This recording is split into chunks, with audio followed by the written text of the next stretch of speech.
All right, YouTube, welcome to GAMcast Live, the biggest story of the day. This is a new series. We do this every day around this time. We go live on YouTube first. As soon as I finish the YouTube, I come over here. It's about 4 minutes or less for us to give you the biggest story of the day. So, and again, welcome to GAMcast, biggest story of the day. Again, around this time every day. If you want to tune in, please subscribe, and you'll get a notification when we go live. Again, around this time. The biggest story today is the Trump raid warrant special master request. They continue to gaslight and lie about this. And again, GAMcast Live, we is the Florida and Georgia lawyer that analyzes the news of the day through the lens of the Constitution, history, and the law. And folks, you need to know a little bit of all three of these. But anyway, listen to Glenn Kirshner. He's a former Obama prosecutor. Listen to him describe the process of what's going on here about this latest happening in this whole saga. And that is the awarding of a special master, which should have surprised no one. It was a perfectly rational, simple request. But take a listen to what he has to say about it. Judge Cannon has been a Federalist Society member since 2005. I think it's worth noting that not only was she nominated by Donald Trump, but she was confirmed by Mitch McConnell's Senate after Donald Trump lost the 2020 presidential election. That tells us something. It's a data point. Now, how's that a data point? I mean, first and foremost, folks, if the Federalist Society is a relatively conservative group that analyzes judges, recommends judges to, well, all presidents, but mainly Republicans. Nothing exceptional about that. Okay. Number two, the fact that she was confirmed after Trump lost just tells you when the vacancy came up and when the Democrats allowed her to go to a vote.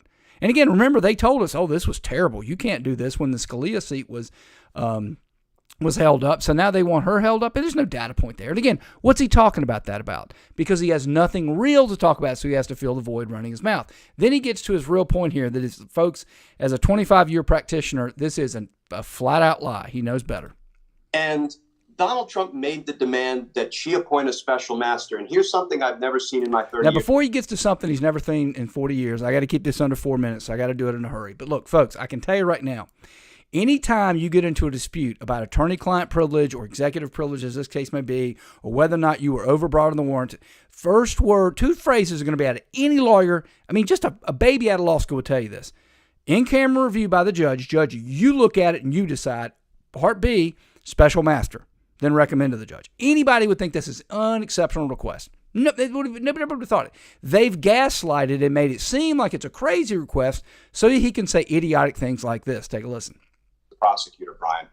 The judge, before she even asked the prosecutors at the Department of Justice to state their opinion, to file their brief, to argue their case, she said, I tentatively am inclined to grant Donald Trump's request for a second master. That's not the way litigation is supposed to work. Okay, now that's just outright false. Now, anybody's ever been in front of a judge, let me tell you a couple things. First and foremost, what that is judges like you to work it out. It's such an unexceptional request. She's signaling, I'm inclined to grant it. Y'all might want to work it out. Come back. What y'all agreed to, I'll do, right? But anyway, judges often do that to give one side or the other side an idea of where he or she is leaning. And he's seen it before, and he's outright lying about that. That is not the way it's supposed to work, nor is it the way it does work. And in this instance, not the way it's supposed to work is because it's such an unexceptional request. Of course, I'm going to tend to grant it. Any other judge would have said that. Anybody's telling you different is trying to gaslight you. Anyway, this Trump raid warrant stuff is just as bad as the Russia hoax. Just as much gaslighting, just as much falsity. Anyway, you are now all caught up to date on the biggest story of the day, and I hope if you like this, you'll subscribe and tune back into the next one tomorrow.